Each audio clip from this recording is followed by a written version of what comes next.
What is this? And It's a WAN show. we're live. Yeah. Hey guys, it's time for the WAN show. Yeah. We actually have a lot of great news topics for you guys today.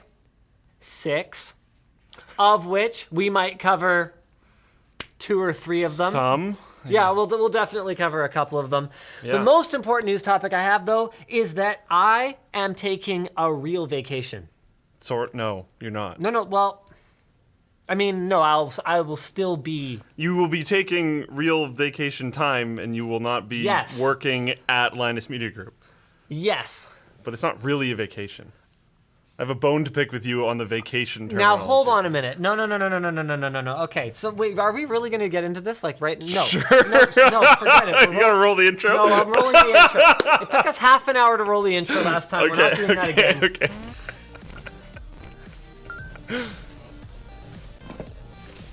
I think that's BS. What? Full disagree. Look, we'll talk about this later.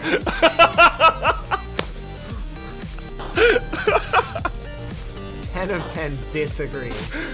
Oh my god. Okay. So, look. I'm gonna let you finish, so go ahead.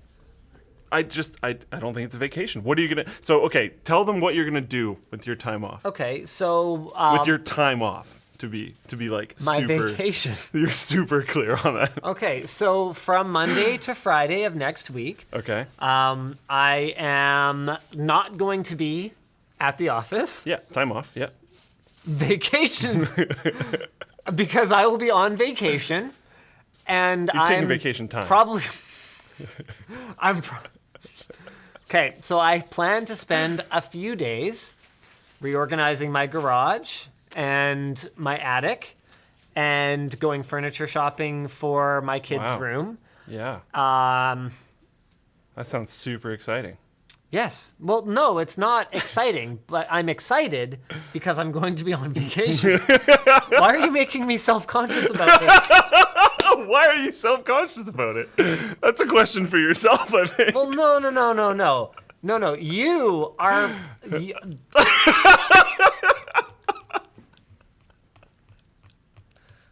I didn't realize this was going to affect you so much. What is the difference? Because you were so happy that it was your first vacation. Yeah. But that's not the point, though. Like, when I say first, like, look. It's vacation time. I travel all around the world all the time. That is not a vacation. Vacation, okay, tell you what. That's fair. But none of that is vacation. Do me this kindness, okay? Okay. Google vacation while I explain why traveling is not, to me, a vacation. Because when I travel, it increases my anxiety. It decreases the likelihood that I will be able to actually go places that I want to go and do things that I want to do. So it's interesting because it doesn't say anything about decreasing anxiety or anything. Well, Luke, why don't you tell us? It tell does specifically say an extended period of leisure and recreation, which is not what it sounds like you're doing. Okay, well, hold on a second. So I plan to play badminton twice that week instead of once. Okay, that is. I will give you. Perhaps not leisure. I will give you that. But definitely recreation. Yeah. Definitely You're recreation. 100% in there. Also, I am definitely like 9 of 10 re-addicted to 1602 AD right now, and I plan to play that. Can you put it back up for a sec? Yeah, I'll put it back up. Oh, wow. Especially one spent away from So it doesn't home have to be, but or it in traveling. specifically says leisure or recreation, and you are planning on Also- reorganizing your garage and cleaning your attic. Definition number two, the action of leaving something one previously occupied. I don't think most people use it that way. No, Okay, that's going to be a little difficult. We're going to leave that alone. Okay, Andre D from Floatplane chat. I'm with Linus. Any time away from work is vacation if normally you'd be working, and then it replaces it's vacation the need time. to do work. Hold on a second. Except you're doing I work. take vacation and mow the lawn. Yak now. Oh, you know. Yak now. I misread that. Is that relaxing for you, though? some people enjoy yard work. The smell of freshly cut that's grass is that's like what I'm saying. a thing. I don't think you reorganizing the garage or the attic is going to be relaxing for you. It will be relaxing when it is done, because right now my house is in such a state that I actually cannot relax in it. So you're like using your vacation time to buy relaxation ongoing in the future. It's like a investment, vacation investment. Okay, but the reason that I'm calling this my first true vacation since starting Linus Media Group is that for the first time, I am not going to be the one to bank up the content beforehand or make up the content when I get back. So do you know about this? Have you heard about this? Yeah. So Riley, James, Anthony, Alex, and Jake are all going to be working together to produce 6 LTT videos plus the usually scheduled tech-linked episodes while I am gone. So, theoretically, I will be away for a week with no stress, and nobody will call me on my cellular telephone, and I will not get any emails, and I am really looking forward to it. I'm going to set calendar reminders to call you about Floatplane stuff. You don't even need a calendar reminder. Every time I walk past you, hey, you know that 6 months where we didn't put anything live on the website? I'm making up for it now. We created a new feature. Actually, you should show that. That is very cool. We actually not have, but we at least have a mock-up. This is on the pre-prod it's going to be server, difficult. right? I believe it's on Yuki's local environment. Oh. Okay, so this will be a while. We're making, probably not, actually. No, we're making no promises because that's... We're definitely making no promises. That's what's best for Luke. Yes. No promises. Hey, Luke, when are we The roast is not today! When are we going to have two-factor authentication?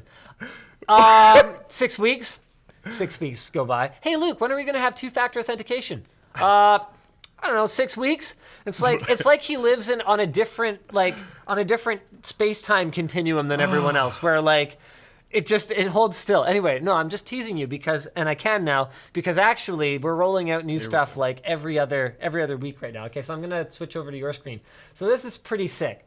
I think. Hold on. I think, and obviously I'm a little biased here, but I think this looks better than YouTube's theater mode. I think this is the best theater mode I've personally ever seen. Okay, so the chunkiness in the video, by the way, is rapid pausing to show how different things get affected. Don't worry about the chunkiness in the video. Dang! Ooh! Isn't that pretty? It's so smooth. Full dark mode, but you can still see the original thumbnail, the title, and all that information. Your comments come over to the side, so you can still chat about the video live. Isn't that cool? I think that's really sick. There's a download button, so you can still interact with it. You don't lose a lot of your features. You can still see the description. So if someone says click a link in the description, you don't have to leave theater mode. You don't have to leave theater mode to comment. I mean, honestly, that's one of the things that I really like when I'm watching a video is actually reading the comments. Oh, do you need me to move that? Just in the... Oh, sure. There you go. Reading the comments while I'm watching it. So having something that's just off to the side, full dark mode, really nice, really clean. I think it looks fantastic. Yeah. It looks awesome. There's also tons of other stuff coming on the way. Search is when people are like, give me now. Look, trust me, if that approach worked, there's all kinds of stuff we have now. It doesn't. We tried that at one time, and then we had to spend a really long time undoing that. Now we're in a good spot. Search is coming on, is really close, as I believe I've talked about before. Transcoding? Peter's here? I'm not going to give dates, but real soon. It's been a really long time coming. But real soon. Rod from BS Mod says, wow, did Linus start on time-ish? No, we were half an hour late. We just started 10 minutes ago. Yeah. Which I'm very sorry. Anyway. Oh, he thinks we're on time for 4:30. Right, daylight savings time. Yeah. So about that, no. So that there was a time change over here. So actually, that's great. For a lot of the world, we were early today. Oh my goodness. Oh, that's terrific. That's actually fantastic. Wow, yeah. Great. All right, so you know what? Why don't we actually do a tech topic here? Why don't we do a tech topic? 120 FPS at the movies? No. let's get the title one out of the way. Let's get the title one out of the way. You know what? That's my New Year's resolution. I'm 100%. New Year's resolution, 8K. I love how it's happening now. Yeah, shut up. Look, some of us are It's so great already. It's the vacation of New Year's resolutions. Some of us are so great already, it takes us a few months to come up with a New Year's resolution. You know, I get a kick out of this because so many people I saw on the live stream that I did today, where I was going around and talking to the writers about what they had planned for while I was gone. Okay. I saw so many comments about like,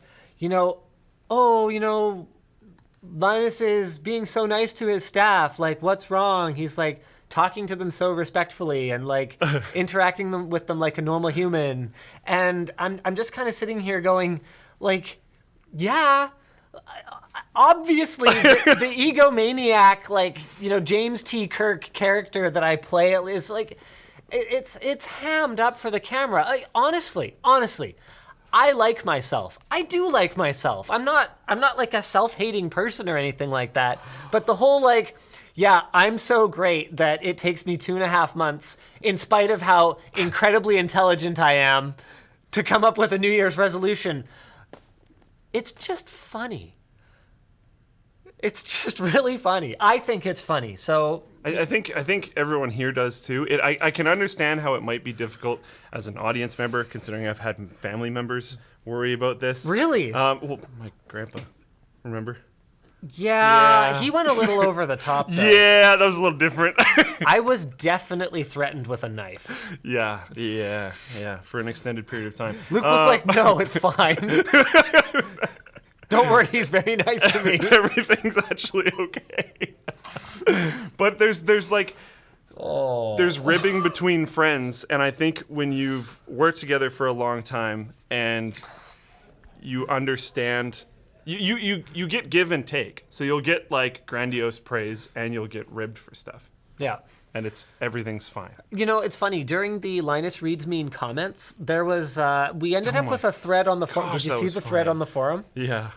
So we ended up with a thread on the forum. Yeah. That was like full tinfoil hat. That because everyone laughed during, I think it was a comment about what a hopeless narcissist I am or something like that, and someone in the background's like, "Yup," or like they laugh or something like that. They were like, "This is them like reaching out." That they're in a hostile, abusive work environment. And I'm kind of sitting here going, do you have any idea how talented these people are?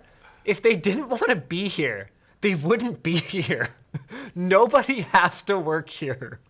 No one's at gunpoint. That's kind of true. Like, we actually have a really great job market here in Vancouver, particularly in the media production industry. Like, if someone like Taryn decided he didn't feel like working for the monsters that are Linus Sebastian and Yvonne Ho and Linus Media Group Incorporated, evil corporate entity that it is, you don't think he can get a job? Like, come on. So it's just even consider that a lot of people that work here dropped more like traditionally better jobs to come work here when times were like not as good. And then they're still here way later. Yeah, I think there's probably a reason. Like, we're trying to do better. I mean, the thing for me is that I actually don't really like going out of my way to talk about the things that are great about working at Linus Media Group because, and this was another like really, I don't know what to call it, crazy, hurtful, bizarre, understandable, and yet everything is working exactly as intended. Thank you for that. That's my emotion cloud. That was a lot. That I created. Yeah, anyway, yeah. there was a comment on the 10-year anniversary live stream that Yvonne and I did. Did you watch any of that? Watched the whole thing. Oh, of course you did. Okay. Yeah. So when we talked about people starting at the bottom and how we don't offer like gigantic Mondo salaries because what we're looking for is, in fact, I don't even think we mentioned that part because it was more true at the beginning. Anyway, we mentioned that our expectation is that the people who work here would do it for nothing. And we're not saying that they do it for nothing. We're just saying that they would do it for nothing because when we hire, we are trying to hire passion first, attitude first, and then, you know what? we can work on all the other stuff. Yeah. Because if you're passionate and you have a good attitude, then, you know, you get a whole bunch of people like that in a room. That's when things happen. And so someone interpreted that to mean that we basically pay slave wages, and they were like, I'm glad they mentioned that. That really reveals a lot about them as an employer. I would never work there.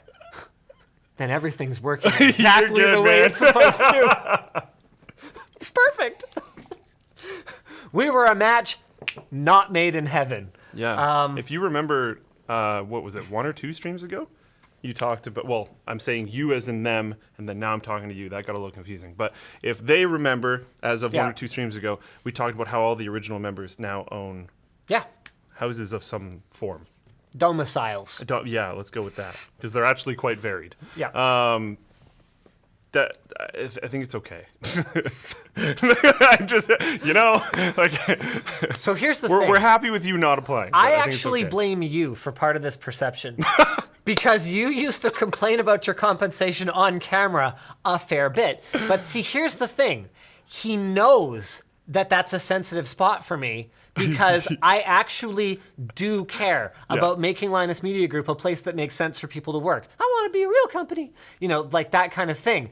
And he would rib me for 2 reasons. One is that he knew that it cut me pretty deep. And 2, in the early days, I'm pretty sure Luke, in the very earliest days, was actually making less than legal minimum wage. Yes, yeah. It was, okay, but I also rib you for it because you know my real stance on it quite well. But that's exactly the point of ribbing. This is very important when you're viewing these things. Is like Linus and I have talked about this stuff extensively off camera, and he knows my real stance on it. My real stance on it is that it's completely fine. We literally have a scheduled annual discussion called the Annual Employee Review here, where we talk about how everything's going and talk about compensation and all that stuff, because we don't want all the time to be about that. We want every day to be about going to work and being passionate and doing what we're excited to do. And then once a year we go, well, how was all that excitement for you? And hey, how was all that work for you? And why don't we balance them? You know, make sure that everything makes sense. So, and also to be clear, Luke always made salary-wise more than legal minimum wage while he was at Linus Media Group. I take no responsibility for what NCIX was paying. That's actually a pretty good. Just to be clear. That's important. With that said, I think especially when the forum was having issues all the time, you were definitely working more hours than. But this was, and like, this is where understanding stuff comes into play too. Were you paying rent though? I was. Were you? I'm pretty sure it was a pretty sweet deal though. It was an amazing deal. Okay. That was like, I mentally just mental math that into part of like the compensation process. But this is part of like the... And home cooked meals. And which were like... I think that was like an extra $20 a month or something like that. It was so nonsensical. It did, whatever it was, I remember it didn't pay for the ingredients for one meal. And it was like multiple, it was so good. Well, he eats so much. Yeah. And we agreed to it when we hadn't really considered his size. I'm probably just as big as both of them. So my wife was off on maternity leave with my first son, goodness. or my only son, excuse me. Well, the only one she knows about anyway. So she, just kidding.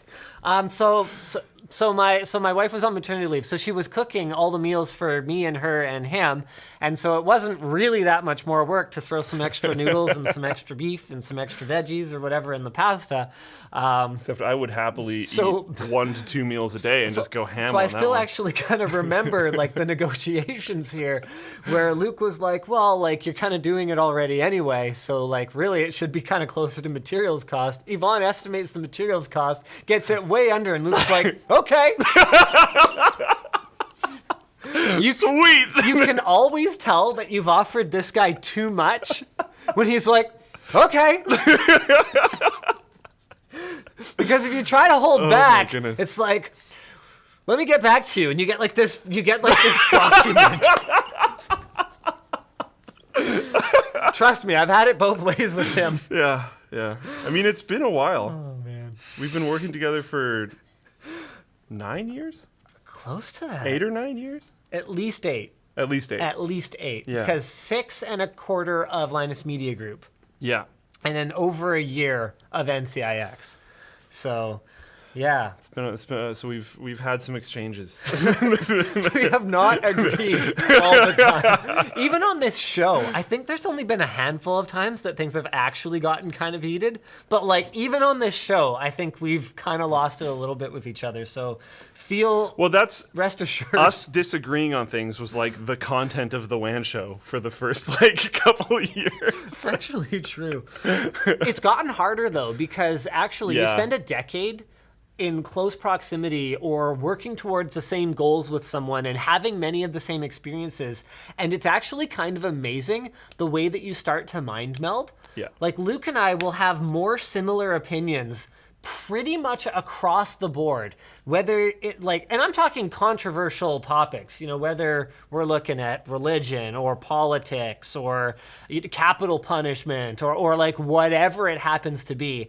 One of us will be going and doing some reading or whatever on our own time. And then we'll be like, hey, yeah, so I've been like thinking about this. I've been, meditating on the merits of, firing squads versus lethal injection or whatever, the kinds of conversations that you do not have in mixed company.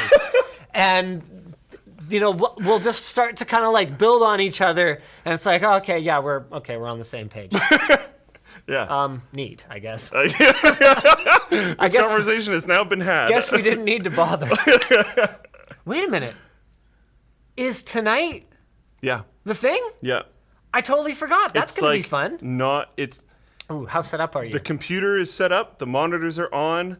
The internet is working. Do you have I have controllers there. Okay. So we should announce it then. Sure. Like we're doing it, right? Yeah. I mean, right? We're going to get there and then it might take a little, So it'll be a typical Linus and Luke. Yeah. After party. Yeah. The first after party in, okay, so do you see that? OBS just froze a little bit. Not a little bit. That's weird, right? Crazy. Yeah, now it's back. Okay. Okay, I have a question. Was audio going during that? And what did the stream do? Okay, Floatplane chat. We need to hear from you guys about what exactly happened there. See, I still don't see the freeze. Is that it? That's it. And lots of people in Floatplane are saying lag and dead and stuff. Interesting. So that was OBS 100%. I'm gonna stop. Audio was going. So we have the stream playing on both YouTube and Twitch. So I'm going to lose that right now and just fire up Task Manager here. Interesting. So we've been trying to diagnose an issue with the streaming PC because the weird thing is the 6-core 12-thread processor. It should be more than enough. But every once in a while we get these spikes. You know what I kind of wonder? I actually wonder if it's a USB issue. If we should switch to all PCI Express capture cards and see if that's it. Because when you have more than one capture device over USB, it's a shared bus, and I think there's one of them, like one controller that we have 2 streams coming in on, you can run into issues. Now, we've had that problem before a few times. Apparently the audio was fine. Mm-hmm. So that makes sense. It's probably the capture device. Interesting. We should also just see if there's a firmware update. Anyway, so tonight, it's going to be the first after party in what has to be more than a year. Long time. We are going to be playing some Broforce. Yeah. And it is, to my understanding anyway, going to be the first live stream from my new place. Luke's new house. Yep. Woo! It was crazy how this worked out because you proposed this whole idea last week. Did I? I think. I don't remember exactly when it was, but I didn't realize, but yesterday was when my internet got turned off at the last place. So it was like actually not even an option. To stream from your old place. I had to move. Huh. I realized that So is all your stuff out now then? Not all my stuff. A very large percentage. You'll see, I guess. Okay. Cool. The vast majority of my books, my whole computer set up. There's no furniture. Basically everything important. Yeah. There's everything I like on my day-to-day. There's some kitchen stuff still left behind. There's some still storagey kind of things still left behind. Mm-hmm. The bookshelves are all still there. Moving sucks, hey? It really does. I love that you have been moving over the last week and then rolled into the office on Monday and had to move out of your office? It was ridiculous. I've been moving every night. Even when I stream, I move at least a few boxes every night. Just because I'm trying to, like, if I do have to do one big day where I, like, call in the troops, I'm trying to make it the smallest big day I possibly can. Right. And it's getting so more pretty like small. more chips and beer, less actual carrying heavy things. Yeah. More realistically, it would be, like, 1 or 2 trips and then mostly hanging out.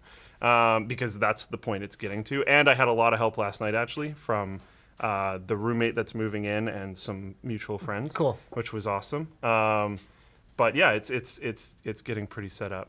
The networking situation is interesting. Oh, really? Which I guess you'll see as well. Okay. I've never had networking through the walls before.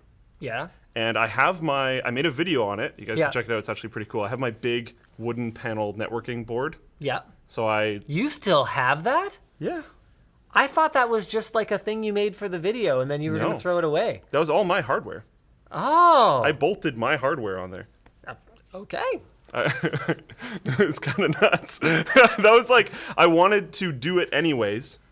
This has been a long time ago, so I don't expect you to remember the story, but I wanted to do it anyways. Then I was like, hey, should I make a video to this? And you were like, yeah, sure. So I used some that. Yeah. DIY ghetto networking wall. A renter's solution. Now it has to be converted into a person who owns a place solution. So yeah, I put all that hardware on a board. And then got like crapped on because hashtag Jay's 2 cents did it first. Yeah, that sucked. Jay was cool about it, but the community was like, what? So yeah, that exact board looks exactly like that, plus a few Ethernet cables that I've now removed, so it looks like that again. Nice. Minus the fiber box, because that's not mine. Right. So I took the fiber box off, and I brought it to the new place. This switch is gigantic. Yeah, that's like a 48 port switch, isn't it? Yeah, it's huge. Why did you get a 48 port switch? Right, because you used to run LANs and stuff. Yeah. Right. I actually used it to fairly high capacity a number of times. All right. And I got I a believe really good deal on it. I believe you. Yeah. If you bought it, you got a good deal on it. Because that's the kind of bloke you are. I got a really good deal on the place too, and it came with furniture. Really, you're gonna see it's like a nice couch and stuff. Nice. The place has one of those like networking cubby things, where it's like a white door. You open the door. There's like all your networking into the house goes in there, and then the network installers put their boxes in there and stuff. Got it, okay. And there's a little bit of space. Okay. Oh, a little bit of space, you say. Yeah, not enough space at all. So I really don't know what I'm going to do. But yeah, there's like a few Ethernet ports plugged in. That's another thing. There's 8 Ethernet ports in the house. Well, that's pretty good. That is pretty good. That's nice. There's actually quite a few. Cool. The box they gave me does not have 8 ports. My switch is giant and doesn't fit in there. Right. So you just need like an 8 or a 12 port switch or something like that. But even then, I'm like already running out of space in there, and I need the AP in there and stuff. So I think I'm gonna have to. No, you should put your AP somewhere else. And your AP is kind of like that room is actually stylish very looking. centralized in the house. All right, well, I'm gonna come. I'll come see it tonight. I'll come see it tonight. Yeah. All right. Oh, you know what we should actually do is sponsors. Heck yeah. For some reason, people still sponsor the WAN show, including Backblaze. Hey. Backblaze is an unlimited cloud backup for Mac and PC for $6 a month. They have over 35 billion files restored that you can back up docs, music, photos, videos, drawings, projects, just all the data. You can restore files anywhere, including directly downloading them on the web or even restoring them by mail, if you're into that sort of thing, because your internet connection is not that fast. You can purchase a restore via hard drive. They will actually overnight that thing to you via FedEx. They've got mobile apps so you can access your files on the go. And after you, this is cool. Most places don't do this. After you restore your data, you can actually return that hard drive to them for a refund. Like most data recovery places that I'm aware of, you bought that hard drive now, that's yours. Yeah. That's cool. No wonky cost structures or anything like this, just unlimited data backup at a fixed price. So get a fully featured 15-day free trial at backblaze.com/LTT. Go there, play around with it, and start protecting yourself from potential bad times. Now I'm talking very bad times. Data loss is even less fun than like You know what? I'm not even gonna. It just sucks. Yeah, it's bad. It's bad. The things that would be, you just don't want to talk about them. Yeah. Pulseway. That's what we want to talk about. Yeah. We actually have a really cool project coming up for Pulseway very soon.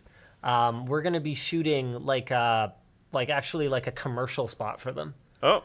And it's got. Oh wait, I don't know if I'm supposed to talk about this. Okay, Pulseway is a real-time remote monitoring and management software that allows you to, manage and monitor from one app. It's compatible with Windows, Mac, Linux, and applications, and gives you access to real-time status, system resources, logged-in users, network performance, Windows updates, and more. You can fix problems on the go by sending commands from any mobile device, and you can create and deploy custom scripts to automate your IT tasks. Honestly, one of my favorite things about it, aside from remote desktop functionality, is the fact that you can just set it up to give you notifications for just basic stuff.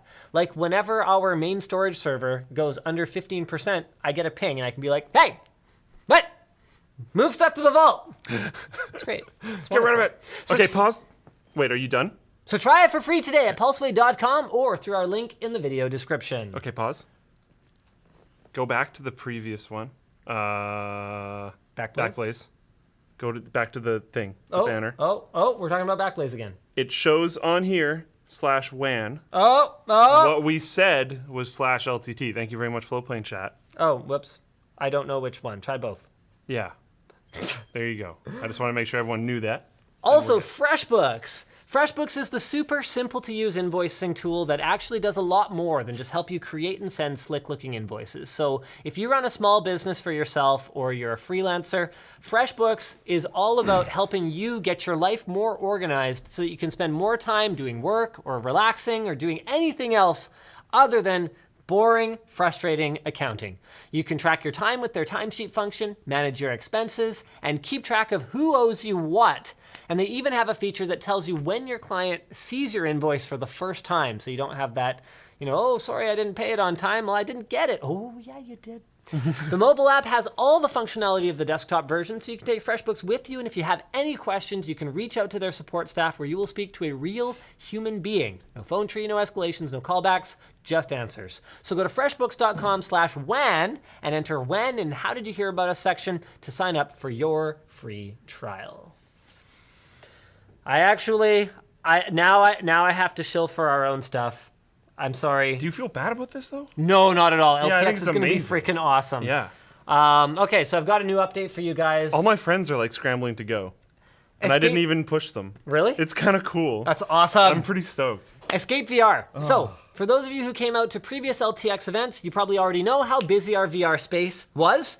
Very busy. It was bad. Long lines. Very bad. So last year, we did not account for how many people would be in line to check it out, and some people ended up basically standing in line the whole time. So this year, we've made it a big priority to have a bigger and better VR experience, including some partners to help manage these systems. So that's why we're really excited to have Escape VR join us at LTX 2019 featuring DreamHack. They're coming all the way up from California and bringing their escape room styled VR games with them. So we're still working on the final details, but we can confirm they're gonna be in a gigantic 30-foot by 40-foot space. So that's 10 meter by 13 meter for the Europeans out there. And with different multiplayer experiences. That's awesome. So there's the possibility for one large game. Remember, you're in a group, so you actually work together. Yeah. Or two smaller grouped games within the space.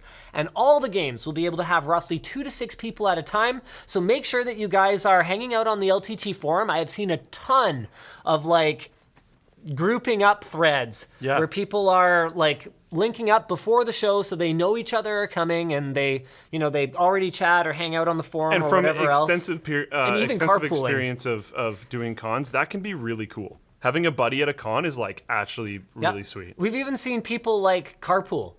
Hey, I'm here. Is anyone coming along this way? No, I've seen a ton of them. That's pretty cool. Yeah, so it's pretty sick. So having some people that you want to hang with while you're at the show would be definitely good. Highly recommended. I'm not actually coming out and recommending effectively internet hitchhiking, but I'm just saying people are doing it. It's not technically hitchhiking, but I understand where you're going. I'm just clarifying because that's illegal and there's different. It's an internet thumb out kind of thing. Yeah. But it is. You're right. It is not actually hitchhiking. Yeah. One thing is Jay and I did a fairly similar It's definitely not the same. There's definitely clearly different things about it. But Jay and I did a fairly similar, like, get through the experience VR thing in Vegas, and it was very fun. It's really cool to be in the same area with someone else who's in VR. And the issue that I've always had with escape rooms is that the puzzles are designed to be easily reset, to not be damaged by the idiots who go through there, 100 times a day. Yeah. And so pretty much you end up with some variation of unlock this padlock using clues that are written super somewhere. Obscure. And it's my biggest thing is that they're aggressively designed to make you fail. Yes. And it's frustrating because you end up with adventure game logic.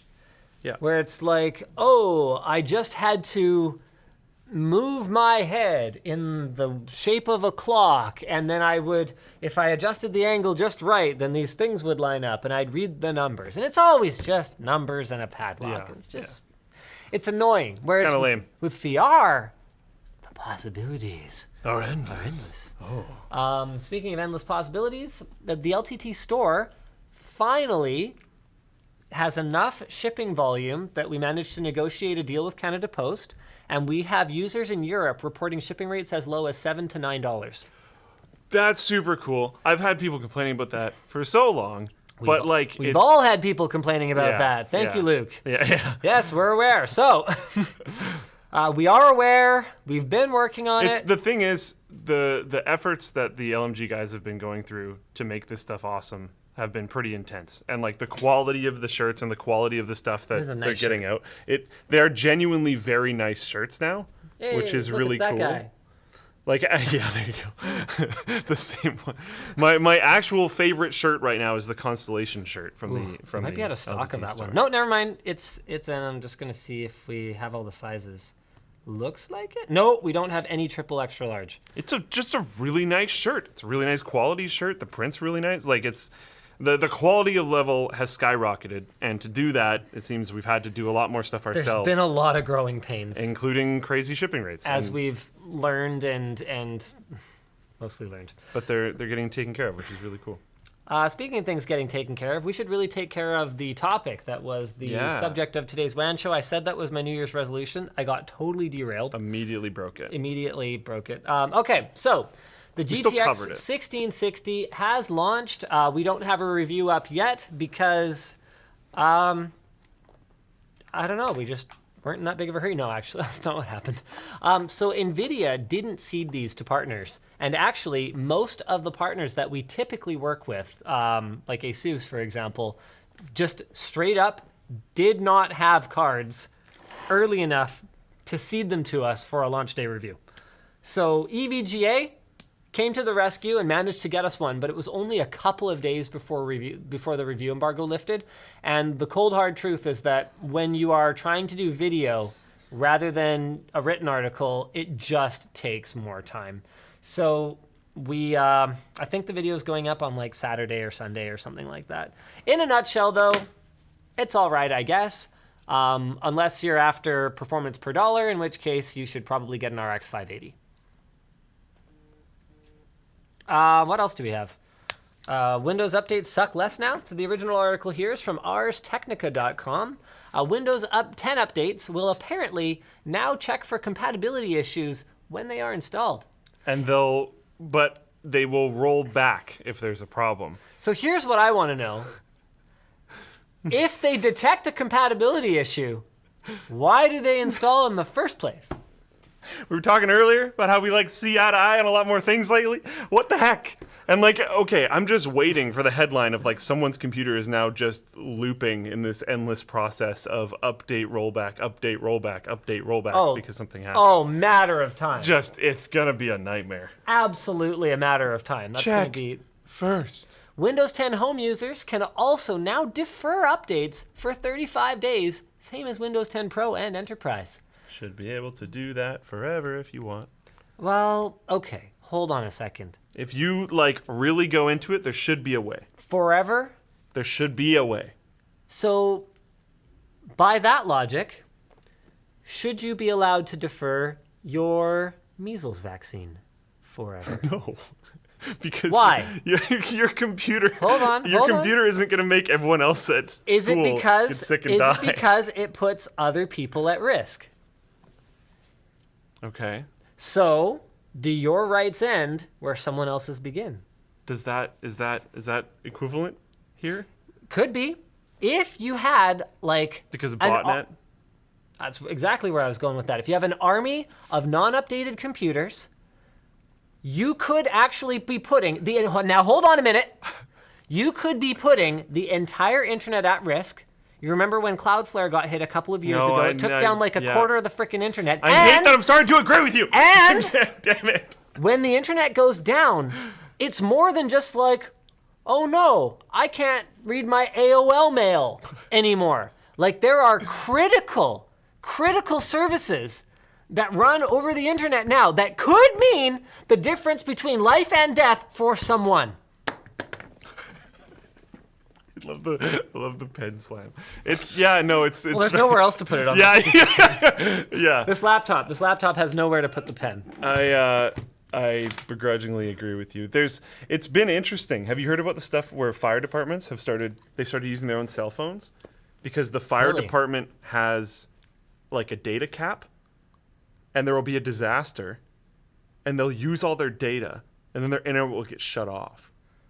So they've had to start using their cell phones, then the firefighters individually go into crazy overages. It's happened a few times. It's super bad. Okay. Firefighters. That's an unrelated thing. Now, I'm sure there are some evil firefighters that exist out there, but by and large, if we're going to generalize, firefighters are heroes. So, we actually need to not.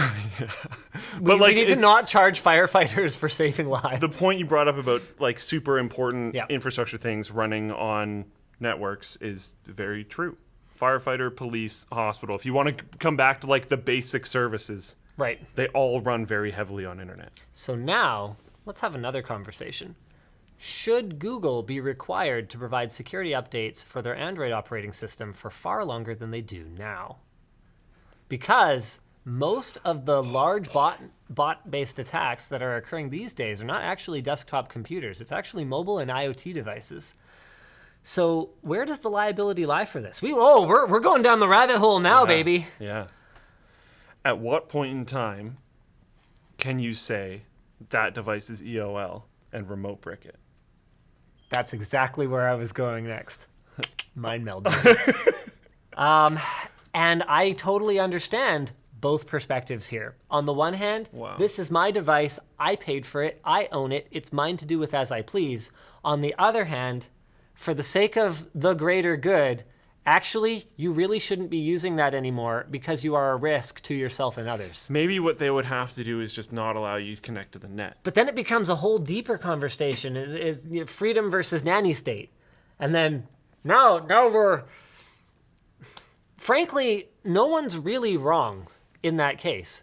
They're just right from different perspectives for different individuals. That's interesting. We should straw poll this.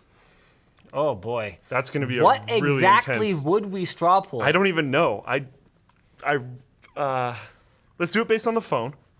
Should a manufacturer be allowed to brick an insecure phone? Is that the question? Yeah. Okay, but I think we're going to have to add in when the date after you receive. Is it receiving the phone, or when? It would have to be when the phone's launched. You know what? Let's do it this way.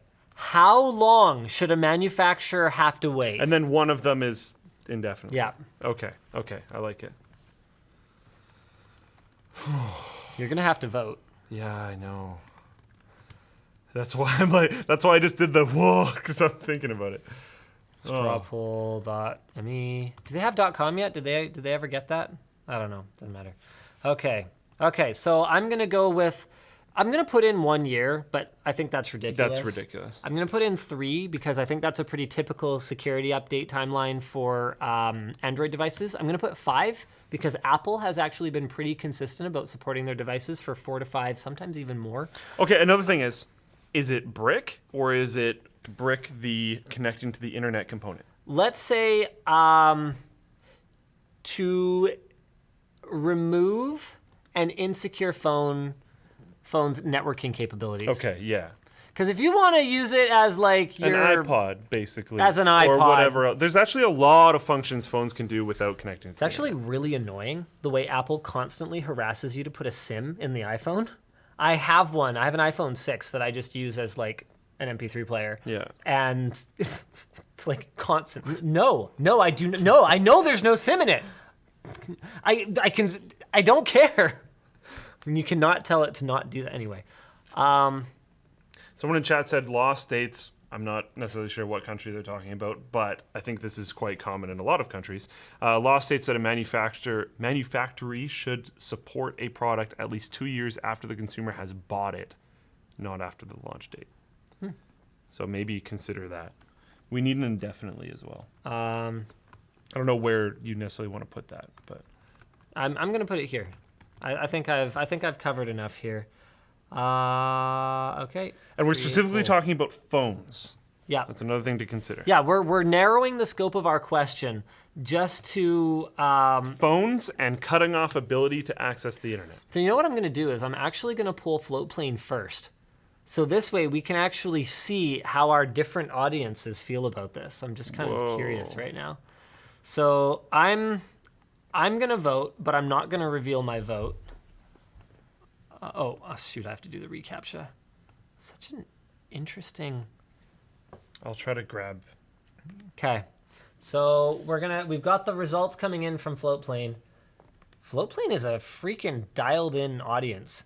Because, like, there's a lot of people watching over there, but, like, not that many. But we've already got 130 votes. Oh, wow, it did not like that apostrophe. All right, so here it is.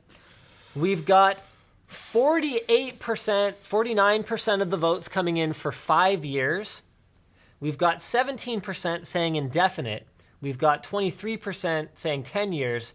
And 10% of you think it should be okay for a manufacturer to brick the phone within, less than 10% of you, within 3 years. So 3 years or 1 year. Almost no one It's 10 now. thinks 15 years.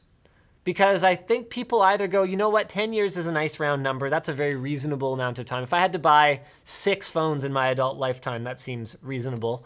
And then anyone who thinks you should wait longer than that, it looks like, is straight up indefinite. Yeah. About half of people apparently would be okay with manufacturers bricking a phone after 5 years. I find it amazing that indefinite isn't just like wrecking the top. Me too, but it's... I thought we were going to get skewered for you and I both kind of leaning towards the like, yeah, maybe that should be able to happen. You know what? Most people would be more forgiving than me. I actually said, wait, what did I say? You saw me click, right? You said 10 years. Did I say 10? I actually waffled said between 10. 5 and 10 for a while, and then I eventually went with 10.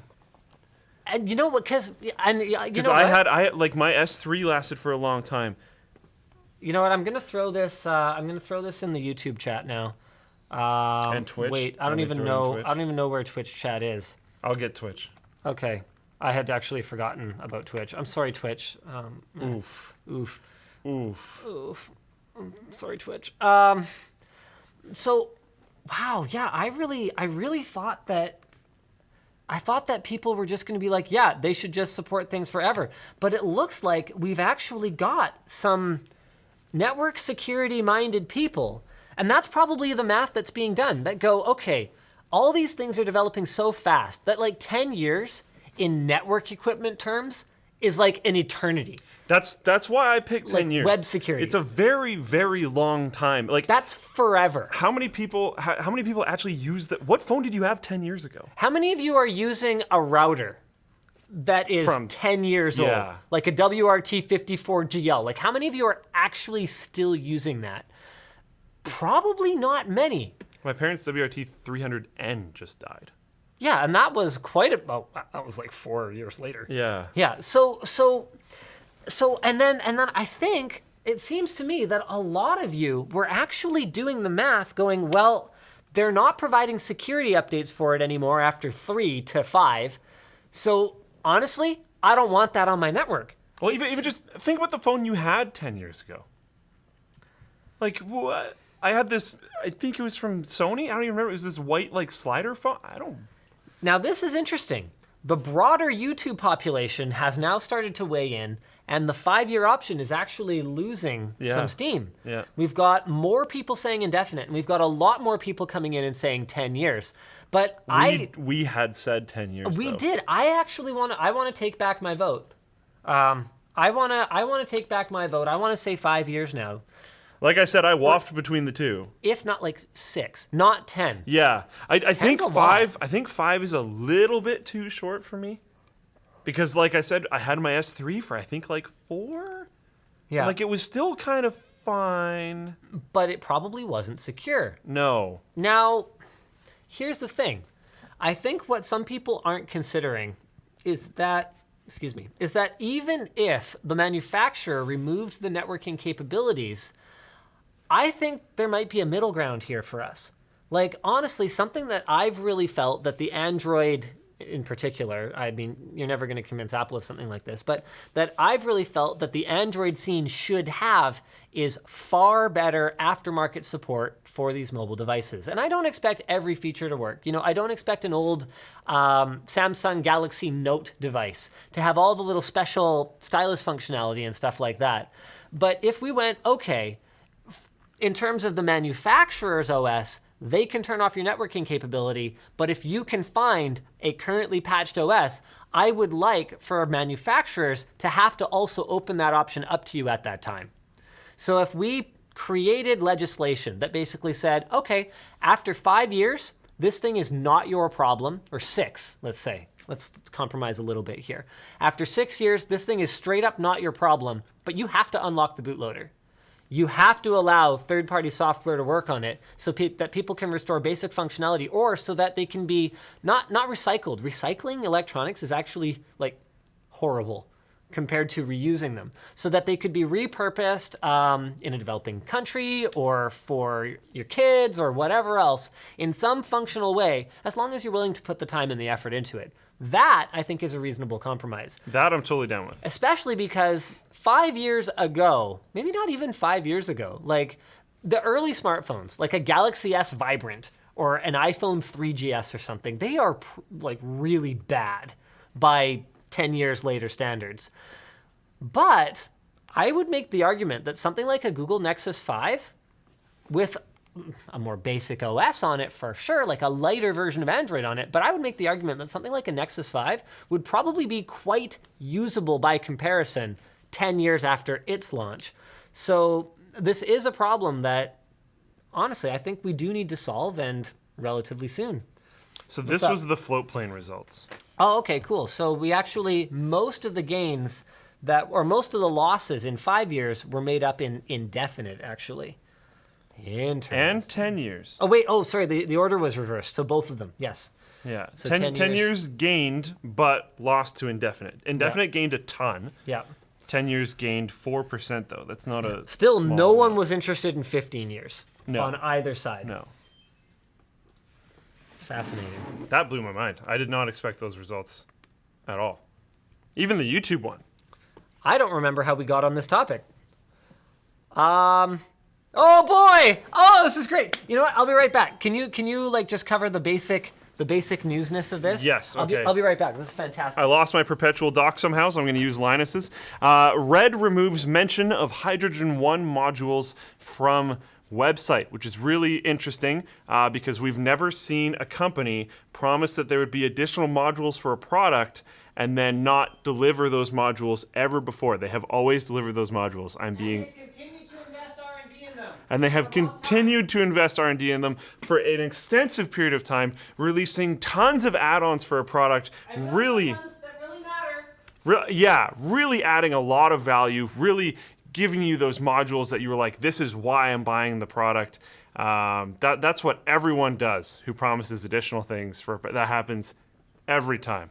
100%. Those companies that are like, yeah, we're going to make this thing. It's going to be the last one you ever need because you can swap things out, you can upgrade it, you can change it, you can do all that kind of stuff, but you just need to buy the core thing every time it happens. Sarcasm? No, not at all. No. Because I'm pretty sure I detect a note of sarcasm.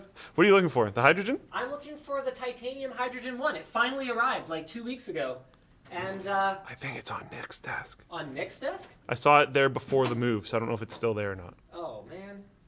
All right. Well, maybe I get. Oh wait, is this it? No, it's a Razer phone or something. Oh man. Okay. Well, sorry guys. This is just the least surprising news ever. I had wanted to do a live unboxing of my titanium paperweight Red Hydrogen 1 Titanium Edition because they finally shipped those, and just in time for them to say, "Oh, we made an oopsie. This is really stupid. Making a first-gen product that like is gonna sell a handful." Because here's the thing: I've worked in retail. I know what attach rates are like. Do you know what an attach rate is? I'm assuming when you buy the extra things for something. That's right. Yeah. So the attach rate is the percentage of the people who come in and buy one of these who also walk out of the store with one of these, for example. This one comes with the pen, so it's not really a great example, but I think you get my point. Attach rates are pretty low, especially online. So at retail, stores like Best Buy will train their sales reps, or what do they call them? The blue shirts. They'll train their sales staff to really push attach rates hard because a lot of the time that's where the store makes their margin. Oh yeah. There is so much more margin in an Apple Pencil than there is in an iPad. A controller versus a console. I guarantee it. And this is Apple. They make plenty margin on their iPads too. Because they're smaller, there's less materials, there's less complexity, and of course they are still quite expensive because they have a lot of value. So they're worth more even though they don't actually cost more to make.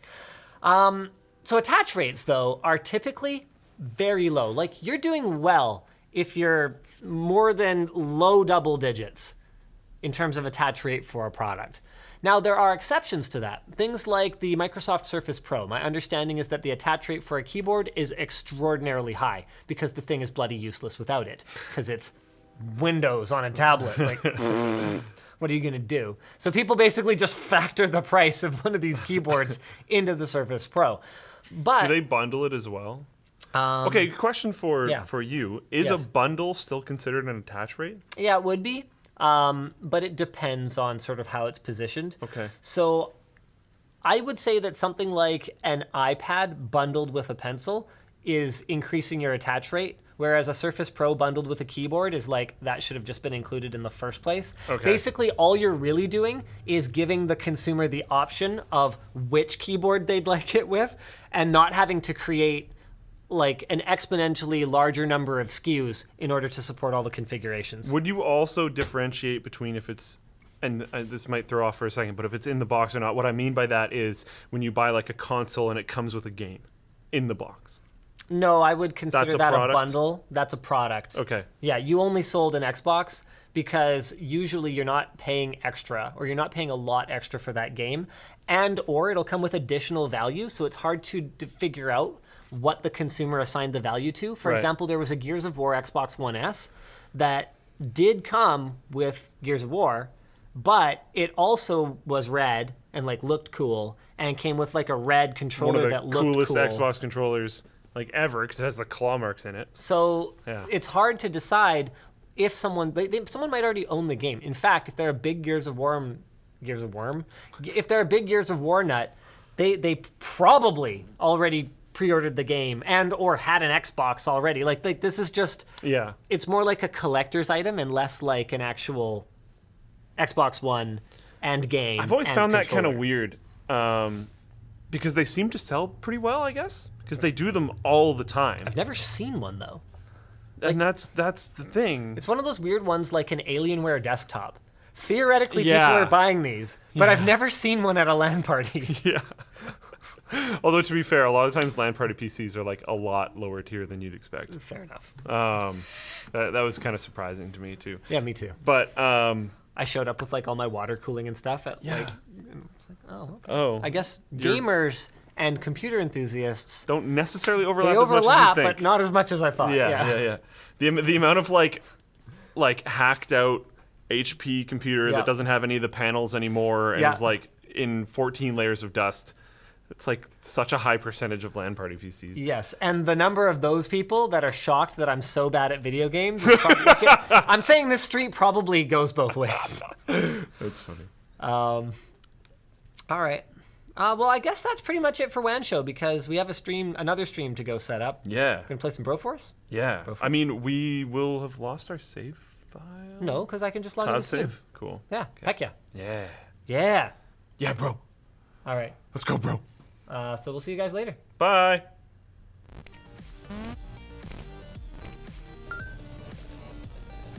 It's twitch.tv/Luke_LAFR, by the way. But we'll probably be a while.